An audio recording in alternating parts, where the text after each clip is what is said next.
It's my great pleasure to welcome Melissa Jones. Melissa was an associate director at INSEAD, based in France, now moved back to Toronto. Melissa was also ranked the #1 admissions coach by Poets and Quants last year. So we're expecting great things of you, Melissa. Here we are in this extraordinary Glenn Gould studio. Now, did you actually dance on this stage? No, I have not danced on the stage. I was here last night talking about the film that I directed in the Toronto Film Festival. No, I'm just joking. Apparently they did a lot of films here, a lot of the TIFF Film Festival events in here. So, but no, I've never performed on the stage. Right, but I mean, we have had this conversation before about whether it's making a movie or dance or all of those other wonderful extracurriculars that an MBA applicant can share with the committee, just how important. I think you once had someone who had danced for the Bolshoi, but she was almost embarrassed to share that with business schools, figured that they wouldn't be interested, but they were, right? That's right, yeah. I think a lot of candidates, they underestimate the importance of a lot of the extracurriculars, especially ones that happened when they were a lot younger. And so one time, I was working with this woman, and she just happened to mention it, like just days before she was going to apply to a top school. And I said, "This is incredible! Like she trained at this Bolshoi Academy in Russia, which is really world renowned." And that takes a lot of commitment and determination, to have danced there for so many years, and that's something that would definitely impress an admissions committee. So don't underestimate a lot of the stuff that you did, even if it was before undergrad. Right. So we have 7 or 8 profiles that we've drawn from attendees here today. If we finish them early, then we'll have you up on the stage dancing. But we're going to start off with Crystal. Now, here's one of those classic situations, whether it's EY, Deloitte, PwC, KPMG, but there are certain very well-represented profiles applying to the top business schools, and of course consultants are among them. Crystal is targeting some of the top US business schools, M7, Yale on that list as well. She already has 3 years of consulting at EY behind her, moved probably from a sort of a junior position now to the associate role, and wants to make a switch, moving away from consulting to a product manager role in tech. First thoughts about Crystal and her profile, Melissa? Mm-hmm. So general first impressions, it's great that she's been with one company at EY for a few years and that she was promoted.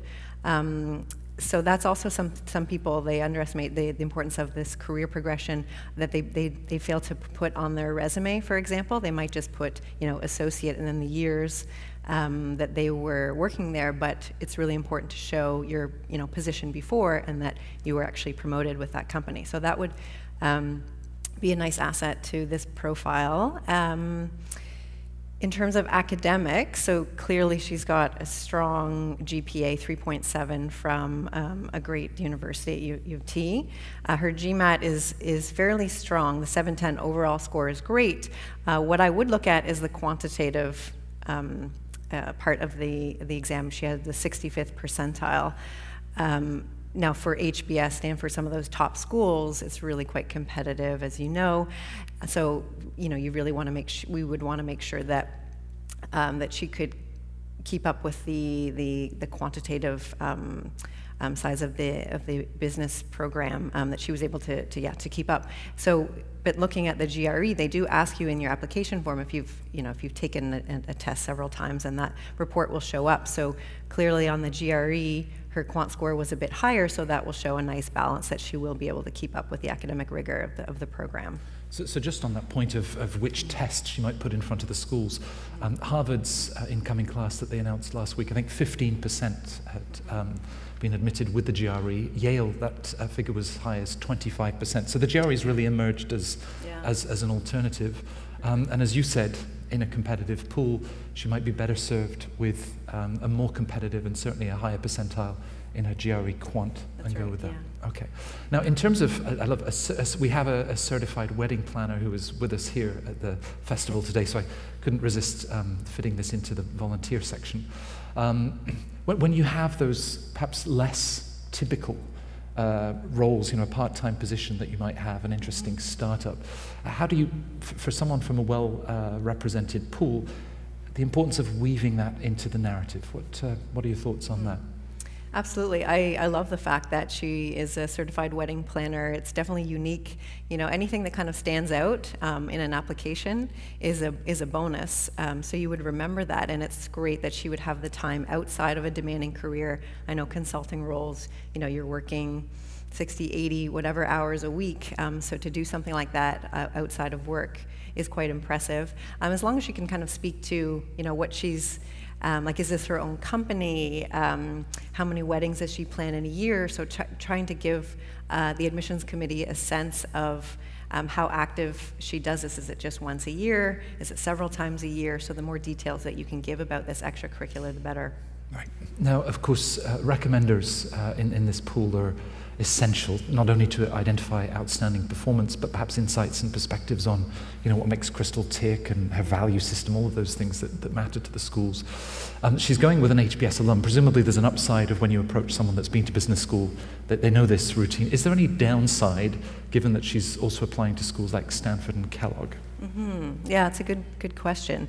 So it's great to have an alum write a recommendation, particularly that you've worked with. You don't just want to ask an alum that hasn't worked with you, perhaps before, either in a professional manner or extracurricular manner. But the HBS alum will know what it takes to be in that classroom, contributing to the classroom and outside of the classroom. So she could definitely speak to that in like the Stanford, Kellogg, other applications, but not be too focused on, what it would take to be in the HBS classroom. So, you should really be coaching your recommenders on what each school is really looking for in a candidate. So this person would know a lot about HBS, so they might feel inclined to talk a bit how you would be so great in an HBS setting, but also tell them, what it takes, what the schools are looking for in particular, so that alum can cater their messages towards that school that you're applying to. Right, so lots of comments on collaboration, sort of that team spirit that Kellogg and Yale, Stanford certainly embody.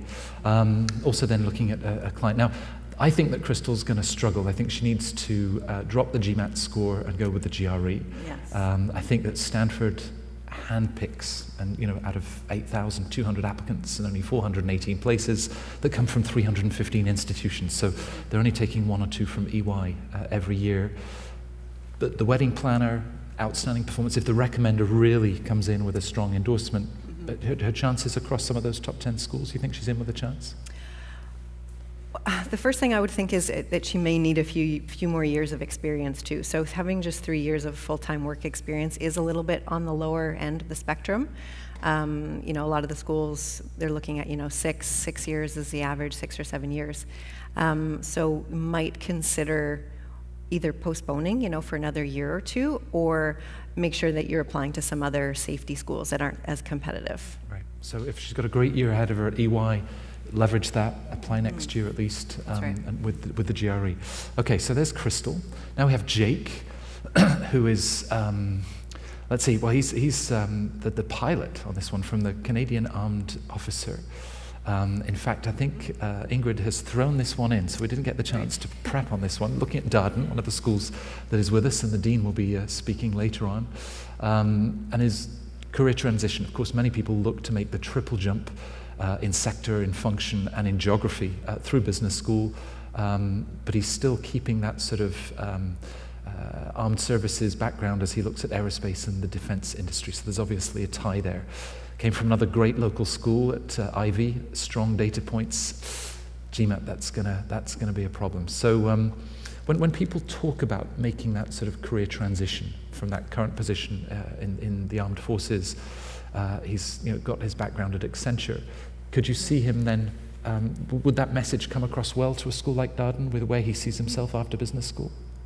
For sure, yeah. I think it's a nice transition from being a pilot, into consulting that specializes in aerospace. It's a clear path, career goal that absolutely makes sense. A lot of people that do come from non-traditional backgrounds do have a good shot at getting into consulting post MBA. For example, my husband did an MBA from a top school, and in his class was a classical pianist. And she went and got a job at McKinsey afterwards. So they do kind of often enjoy, these non-traditional career paths. Also in his class was someone who'd been a monk for 10 years and also started working in consulting. So it is possible. My only concern is that he just does have a couple of years of work experience as well, even less so than the last applicant. So it might be something that he wants to think about maybe postponing for another year or two. If that's not an option, then it's all about demonstrating, what exactly were you doing in those few years of work experience, demonstrating any leadership you possibly can, any accomplishments, any projects where you actually took the initiative, going above and beyond what a regular someone else in your position would have been doing. So how much more you excelled maybe than someone else in your same position. Right. Now, Darden, and among the top 10, top 12 schools, we've all seen with these schools how GMAT scores have been creeping ever higher in the last 5-10 years. Kellogg is at 732, Wharton the same. Darden's GMAT average this year is probably around 717. So there's a bit of a gap with the GMAT. In an interview that I had with one of the top admissions directors, she said, "Make me forget about your GMAT score." So that's something that Jake has to do, right? He's got such a great story around climbing the CN Tower and his position in the Canadian Armed Forces. If he's going to apply with that 690 to capture their attention with the rest of his story. So sorry. So what do you mean by if he applied with a GMAT? 690, a good 25 points below the school's average, right, he's going to have to really capture their imagination with the story that he's sharing. That's right. Yeah. So they're going to question: will he be able to keep up with the academic rigor of the program? So maybe it's somehow he can mention in an optional essay certain things that he does in the workplace now or previously that were strong in quants, let's say, just to validate that he does have that capacity, or maybe take an online course or some type of course in, let's say, a math type course that can show that he is interested in reaching kind of a higher score and will be able to keep up at school. Right, so using a round 2 application deadline to take an online extension, calculus, stats, finance, accounting, anything that sort of consolidates those quant skills. That's right. Great, so Jake, we look forward to seeing you later this afternoon. Marcus, so he's the investment banker, and look at the schools that he's targeting, Wharton, Columbia, Booth. So we've got some of those financial powerhouses. Been working, again, locally for IB, Canadian Bulge Bracket. Wants to make the transition to private equity. Now, there are only 6 or 7 business schools in the world that can genuinely open the doors into private equity. So does Marcus have that within him? What do you think of his background, Melissa? Yeah, he's definitely got the right strategy. So those are great schools around finance and that can help with getting into PE, in terms of certain courses or clubs like private equity clubs, etc. So it shows that he has done his research, and so he's picked the right schools for his long-term career goals. I think he's going to struggle with his GMAT very specifically. These are 3 schools, I'd throw Sloan into that list, that are unapologetically quant-driven. They used to expect an 85th percentile minimum. They've stepped away from that because with fewer North American test takers, more from India, China, who are really doing well on that quant section of the test. But 720 for those schools, he's going to struggle, right? Yeah, 720 overall is quite good, but I would question, why the 68th percentile on the quant when he obviously has a strength in math, because that was his double degree.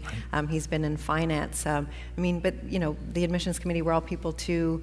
Maybe he just had a bad test day. So if he doesn't want to rewrite the test, he could obviously opt to rewrite the test, try for a stronger score. But if not, once again, as I mentioned before, you could take an optional essay question or some part in the application to really justify, that he is really strong in quants. look at his jobs, mention what he does in his current career, financial modeling, what have you, anything that's quant oriented and oriented. And then same with, if he's interested in taking some additional courses on the side to try and show it, and if he gets a strong score in those courses, and that could obviously help compensate the lower GMAT score. Right. So he's got some patterns of leadership with the student class president, but this is one we see a lot where busy executives that say, "Hey, I trust you. Write your own letter of recommendation, and I'll sign it."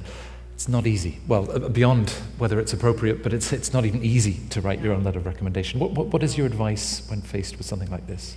This happens a lot, where people, recommenders ask the candidate if they'll write their own recommendation letter, and I strongly advise against it. The admissions committee members, they can usually detect when it's written by you. They can see similar themes, similar words that show up in your essays and the rest of your application. And not to scare you or anything, but a lot of the schools have actually implemented this kind of fraud detection system that can kind of pick up on this, and plagiarism too. I mean, I remember a point about UCLA Anderson, and I think they rejected around 52 applicants based on plagiarism that this kind of online detection system picked up.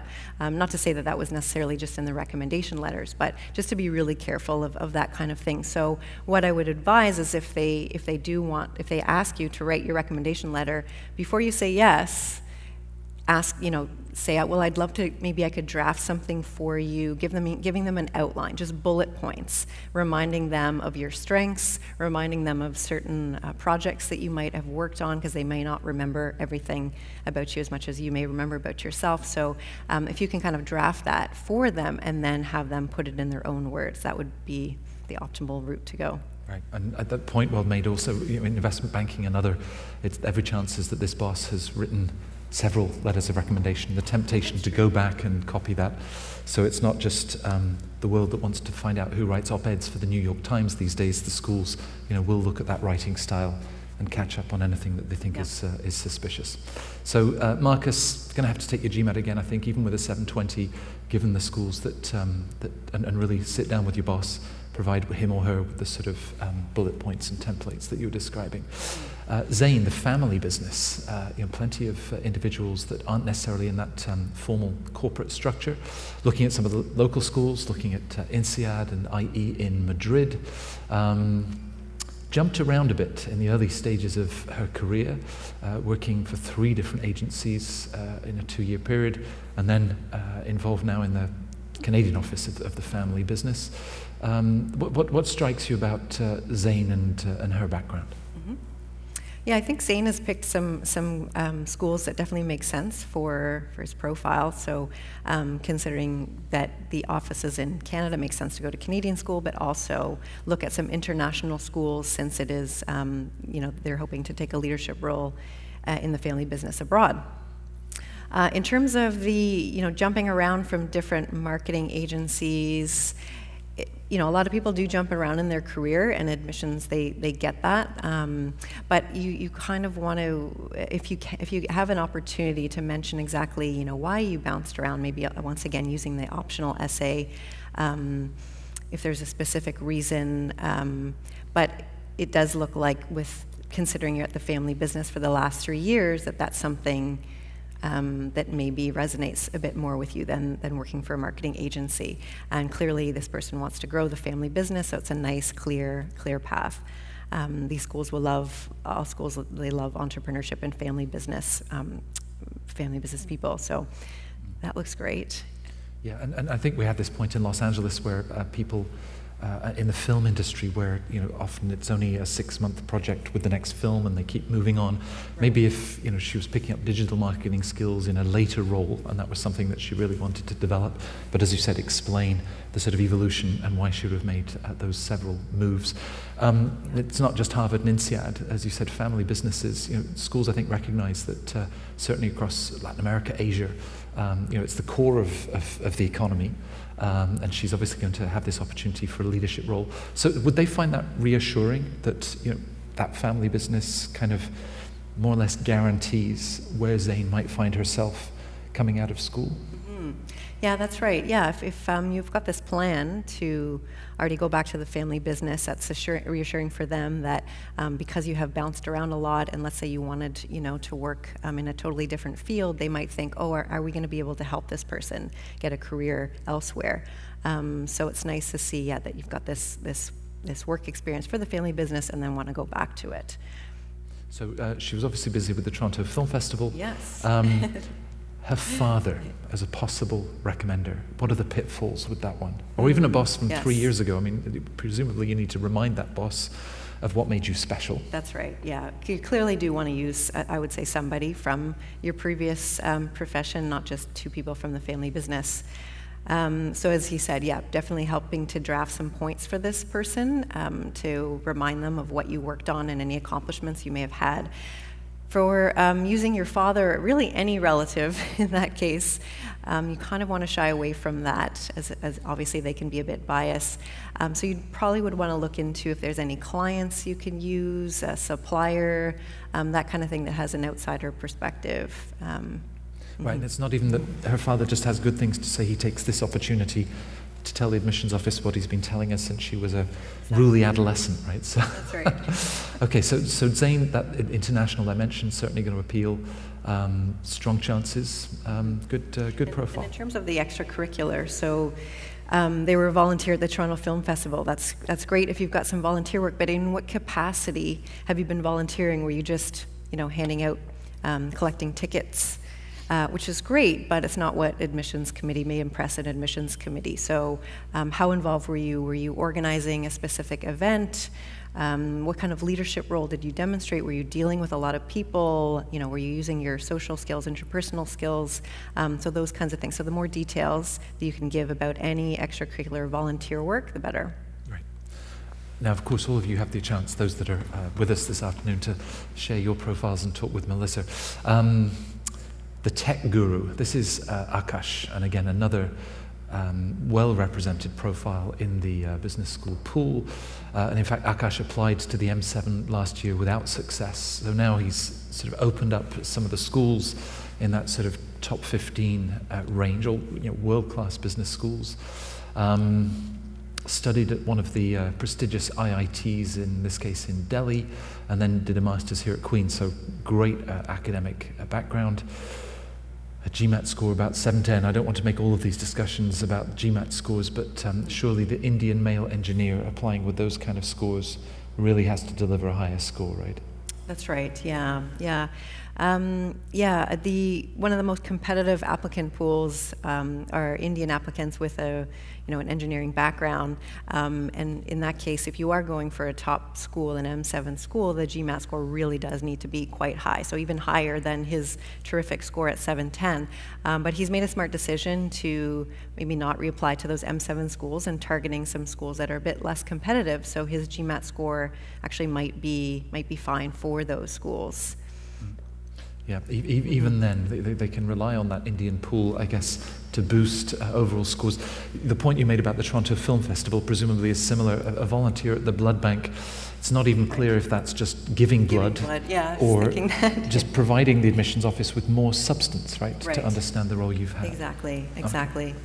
And if you're a captain of any team, and in this case, so Indian applicants also, it's quite common to see playing cricket, being on the team, or even a captain. So it is a little bit more common. So you do have to really mention, what, once again, any significant impact that you had on the team, perhaps as a captain, or just in general. If you've been on a captain of any team, or a captain or VP of a specific club, or president of any club, whether it be at school or afterwards, these are all definitely signs of leadership. So those are things you want to mention in your application as well. What about turning to a professor from the master's degree you did at Queen's? I mean, the questions that the schools are answering, does it lend itself to an academic stepping in? It's not advised to use professors for recommendation letters. Most schools do prefer if they are professional recommendations. So in this case, I would definitely have him ask someone else from Cognizant, or when he was a research associate. Right.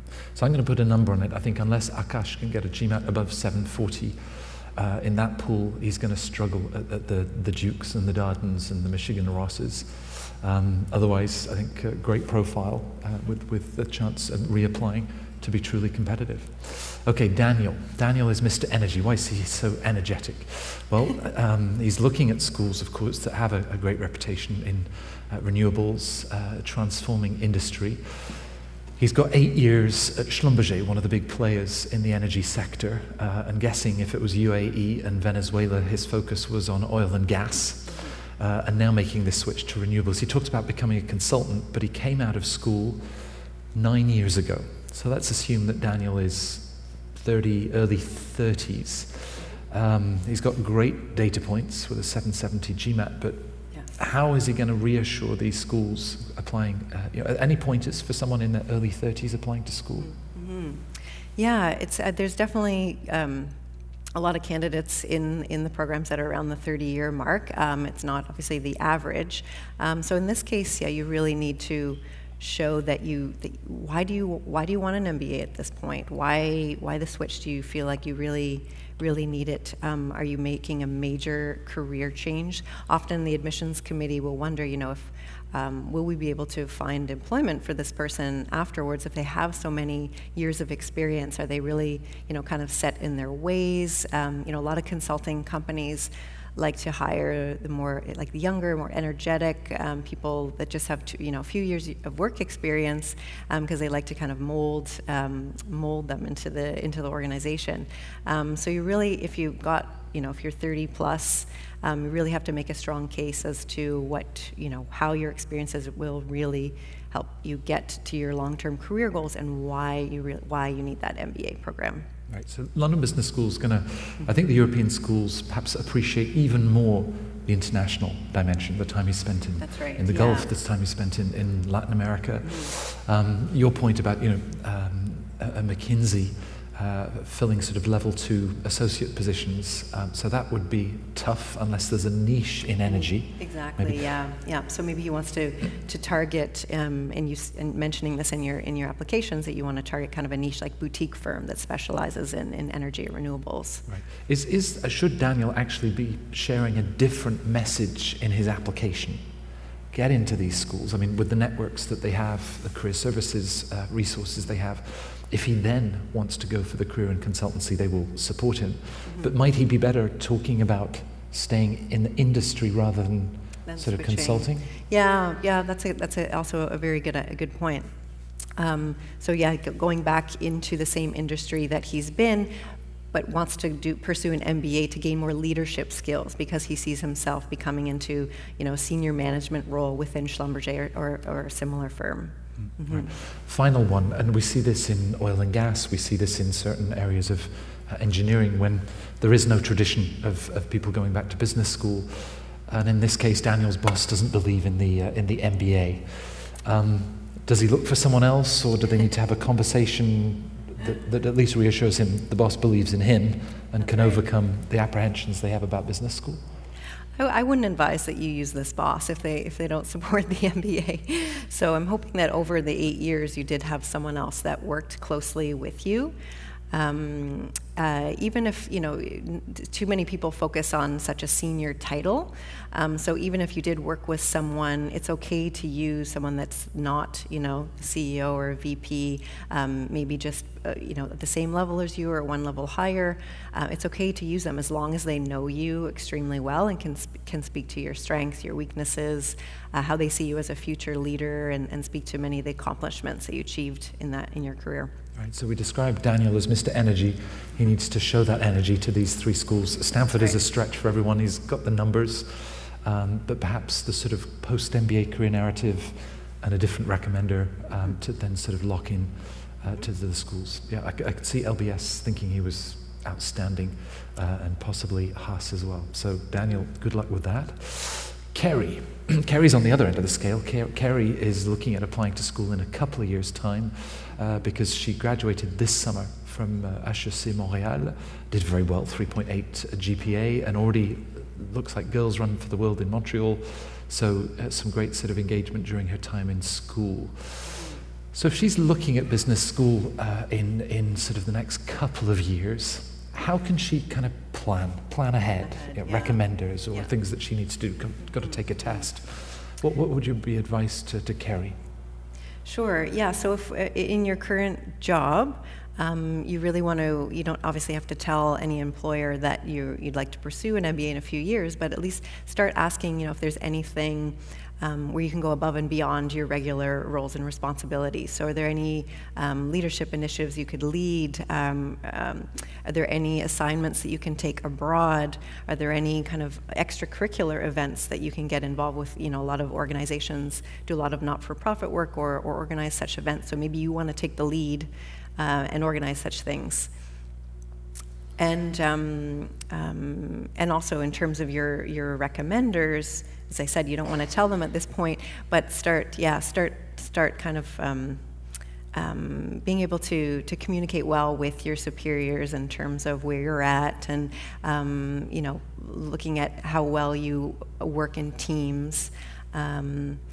So being supportive to your other team members. Obviously, all the business schools it's all focused on teamwork and how well you work in a team dynamic. So just those are the kinds of things to keep in mind. Right. Mm-hmm. Nestle obviously is a massive multinational, a very strong corporate culture, I'm sure. Mm-hmm. If she feels that maybe a year, 18 months from now, she's already learned a lot in that position, but perhaps not growing or has the levels of responsibilities that she's ambitiously hoping for. What does she do? Does she go to her boss and say, give me more, or does she also start to look at other alternatives outside of Nestle? Yeah, I think a combination of both. So starting to ask for more, or why am I not being assigned more? You could try different, maybe like a secondment somewhere. Or you could also postpone a little bit and apply in a year's time until you feel that you've got a lot of leadership abilities to speak to. I think she's also given herself the time to really get to know these schools. Stern will not be alone in saying there's this New York advantage when it comes to digital marketing, where the place it's at, and follow the schools. We talk about students and alum, but even professors perhaps, and some of the things that they're talking about in that space. Yeah, the schools can really pick that up in your application if you've done research or not. Some people just apply to as many schools as they can, all the top 10 schools, but they haven't really narrowed it down. And in their essays, they're not really speaking to the culture of the school. They're not using the lingo that the school uses. For example, at Booth, they call them boothies. So, something you might write in your essays, or the clusters at Wharton. So picking up on that lingo and the culture of the school, and you can only do that by speaking with alumni, speaking with students, attending these information sessions. Because as I said, the schools can really pick up on that if you're really not passionate about their school. Right, and I guess in the week where I don't think we're celebrating it, but at least acknowledging that it was 10 years since the financial crisis, the collapse of Lehman Brothers, the Wharton of 2018, and even I'm sure 2021 is very different from the Wharton of 2008. The school is not placing 51% of the class into financial services and digital and innovation, big data, analytics. These are all spaces that Stern, Wharton, Rotman with design thinking are moving into, and for her to be able to follow those trends and then be able to sort of share that when she then applies to the school. That's right. Great. And same with it, in terms of extracurriculars too. So once again, if she's a committee member for this Girls Run the World, maybe also if this is an organization that she's really passionate about, how to take on a leadership role, how can she get more involved than just by being a member, and then hopefully taking on some other extracurricular activities or volunteering elsewhere too. Right. Perhaps one final point is that I think this is the 8th consecutive year that Wharton has had more than 40% women in the MBA classroom. Kellogg is just celebrating 46%. They're all looking for that gender balance in the classroom. And I imagine if Kerry can implement some of the things you've been recommending, maybe that number will even reach 50%, and she'll be part of them at one of those 3 schools. Let's hope so. So good luck, Kerry, with your plans. Anatol, I think Anatol is the last one on our list, and we're still good for time.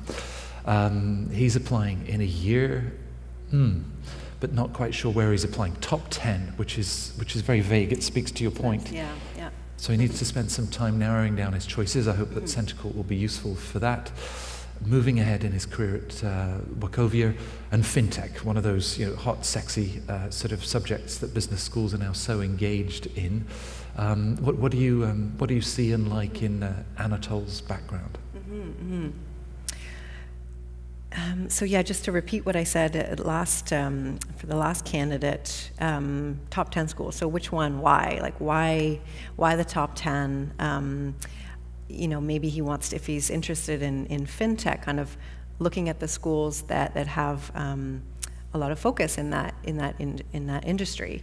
Also, why fintech? So if he's been a consultant as an analyst and associate, maybe he was working on some projects in the fintech space, so that's kind of piqued his interest, and now he wants to pursue that more of a full-time role.